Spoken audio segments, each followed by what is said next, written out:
dokument. Kemi tjetër dokument. Edhe më duket, merre po. Dhe më duket ja u dhash i shpërnda, i lutem.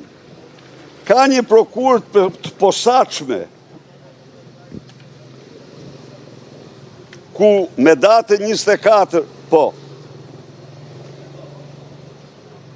i jep Andon Konomit, Irena Maneku, firma vetë, Stefan Gjoka, nuk ishin martuar akoma Klodiana më duket këtu, se i kanë mbiemra të ndryshëm. Prandaj kjo të ngatron me 5 mbiemra, nuk e që i bën. Pra, jep prokurën ku i thotë autorizoj avokatin të merret me çështjen e heqjes certifikatës expulso, praktikë e zakonshme për çdo qytetar që pëson ekspulsionin, që i nënshtrohet. Këto akte të Irenës me 5 mbiemra, edhe njerë them, llumi fyhet, po t'i quash këta, po t'i cilësosh të tilla. Edhe njerë them, pra, kjo me 5 mbiemra, ka fshehur ekspulsionin në dokumentin e dekriminalizimit, ka fshehur ekspulsionin në dokumentin e vetingut, dhe mbrohet nga Altin Troplini, një mercenar, një peng i Edi Rams, dhe jo vetëm Edi Rams, të themi. Pra, i ken ju më duket, kush mori vetëm, ju më duket mund vetëm këtë merrni këtë, se ajo se ka këtë, tjerët e kanë. Ju e shifni se cila është fytyra e vërtet e kreut të Spakut, ku natyrisht pa diskutim ka njerëz që duan të zbatojnë ligjin, ka njerëz që duan të qëndrojnë me integritet, por duke patur një drejtues të tillë që s'ka ligj as moral, një mercenar të vërtet, institucioni vetë kuptohet se si funksionon. Kurse, po, ky mercenar që mban në burg Ilirmetën, pas janë dorëzuar të gjitha dosit e këto. Ky nxori si motrën e tij, si quhet, a dini kush ishte si motra e tij? Pajtime Fetahu. Pajtimeja. Pajtime Troplini apo Pajtime Dumani. E nxori tha se është i smur, ajo mund tjetë e smur dhe unë uroj shërim. Nuk kam. Por, ju garantoj ju, se 30-40% e popullatës në burgje janë të smur. Janë të smur, dhe kjo është shifër e saktë që ju japun ju. Kurse si motra e Dumanit dhe asaj Enkelejda Ballës, këto duhet të dalin në liri, pa çka se i thoshte me 10 herë Suel Çels, vlla jo, të keqen motra, e tjerë me radhë, se s'po i hyt ashin bisedat, i kam aty. Pra, ky është turpi i drejtësisë shqiptare, turpi i drejtësisë botërore. Faleminderit. Në 19 dhjetor, zoti Dumani duhet lërë karrikën dhe vi dikush tjetër. Keni një interes për këtë garë nga emrat të cilët janë pretendent deri në këtë moment? Të falënderoj për pyetjen, të garantoj se s'kam asnjë interes, por do të paralajmëroj. Po një mesazh për ta. Prit, jo, po të paralajmëroj. Po paralajmëroj shqiptarët se ky mercenar po fsheh dokumenta krimi të kandidaturave që kërkon t'i nxjerrë. Dhe këtu do jemi. Po fsheh dokumenta që inkriminojnë kandidaturat, 2 kandidaturat që ai mbështet. Jo.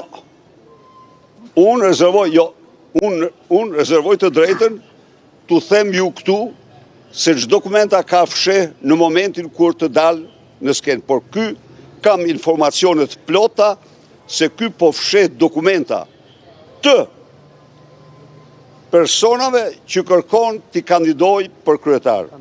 Sepse ka problemet veta. Ky ka hall, ky pasi e gjenjeu Edi Rama dhe i tha se do të ndryshoj kushtetutën, po vazhdo ti këto, dhe mbeti pastaj ashtu siç është, siç mundet. Në fakt ai ka deklaruar publikisht se s'do një mandat dytë. Kush tha? Zoti Dumani. Në fakt tek kundërta. Në vje keq. Në fakt ai, atëherë më fal, në fakt ai, të lutem, ja, vje keq.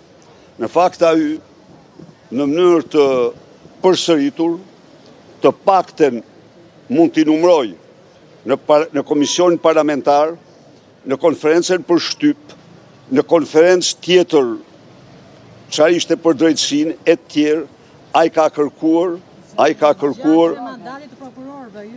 të kujt. Pra që e ka 90 të bëhet. Po më fal një minutë. A është prokuror ky apo jo? Po pse se bëri ai tjetri para ti? Jo se bëri absolutisht. Asnjëherë. Ta them unë ty, asnjëherë. Tani unë atë nuk e kursej.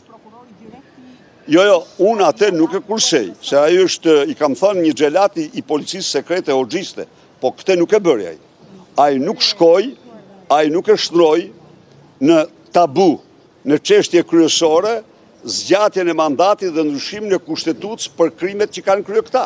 Jo. Jo, sepse ky pse e don atë? Unë ju kam paraqit dhe u paraqis. Ky ka fsheh krime. Ky flen mbi krime. Ky flen mbi dosje krimi. Edhe njerë, ku është Aruba? Pse do ta marrësh vesh ti Arubën nga një gazetar italian në një kohë kur dosja është këtu prej vitesh? Ka ndonjë kandidaturë nga prokurorët e Spakut? Prit. Jo, unë nuk merrem kur me kandidatura, jo, nuk jam, unë respektoj kushtetutën dhe përcaktimin që ka kushtetuta për të, nuk kam asnjë lloj dhe nuk ka absolutisht asnjë tagër, asnjë drejtues politik të implikohet në një procedurë që është strikt e trupit të prokurorëve. E përmendë KLP-n, harrove. Edhe KLP-ja ka zë këtu. Tani jemi të KLP-ja. Jo, tani jemi të KLP-ja, më falni. E dini ju që 80% e prokurorive të Shqipërisë nuk kanë prokuror të emëruar, kryeprokuror të emëruar? Drejtues. S'kan drejtues të emëruar. Çka tregon dy gjëra. Ose tregon falimentimin total të sistemit, se është jashtë çdo lloj ligji, kushtetute, rregulli. Shteti kanë 5 vite që kanë emëruar gjithsej 3 prokuror rrethesh, kryeprokuror rrethesh. Dhe të gjitha janë ose i rjepin me nga 500.000 euro atë që do emërojnë. Nuk e di cila është. Ose ka një falimentim të plot të sistemit, ose ekziston një sistem gjobe që emërohet ai që arrin tek 500.000 euro. Cili është ai e gjeni vetë ju, kush mund ta shkop ju s'do po rrethe se kush po bën 500.000 euro. Po që të sillesh në këtë mënyrë me shtetin, dëshmon që je një korporat antishtet. Se përgjegjësia, ligji, kushtetuta, kërkon që qarku, rrethi, të kenë kryetarin e institucionit të akuzës. Kurse këta e lënë, po s'kan faj këta, se dhe ju heshti para këtyre, dhe ju s'duhet heshti kur para këtyre, se në qofë se ka antishtet në veprim, ky është antishteti. Mbanë prokurita dhe ku akuza, që është gjë e më prefte një shteti, të jemi realista më të apo jo, dhe lën akuzën, pse lën akuzën, pa drejtim, me të komanduar. Çuan edhe gjykatat. Po ky është korporatat, këto janë korporatat, ky është sistemi korporativ, i turpshëm. Zoti Berisha, Kjo është sistemi George Soros. Zoti Berisha, ju keni folur shpesh për takimin e Arubës pas publikimit të një libri nga një gazetar italian. Të lutem lër ta mbaroj pyetjen. Në fakt Aruba është përmendur për herë të parë nga 2 media shumë serioze belge në fund të vitit 2023 dhe në vitin 2024. Duke qenë se janë gati 2 vite që nga ajo kohë, a dispononi ju dokumenta apo të dhëna konkrete lidhur me ata që përfliten si njerëz të lartë të politikës shqiptare që kanë marrë pjesë në këtë takim, apo bazoheni thjesht e vetëm tek libri i gazetarit italian? Jo, unë nuk e kam nga gazetari italian, Klodiana, e thatë vetë ju, e para të parë që kanë zbuluar, që kanë bërë publik çështjen e dosjen e Arubës është gjykata belge.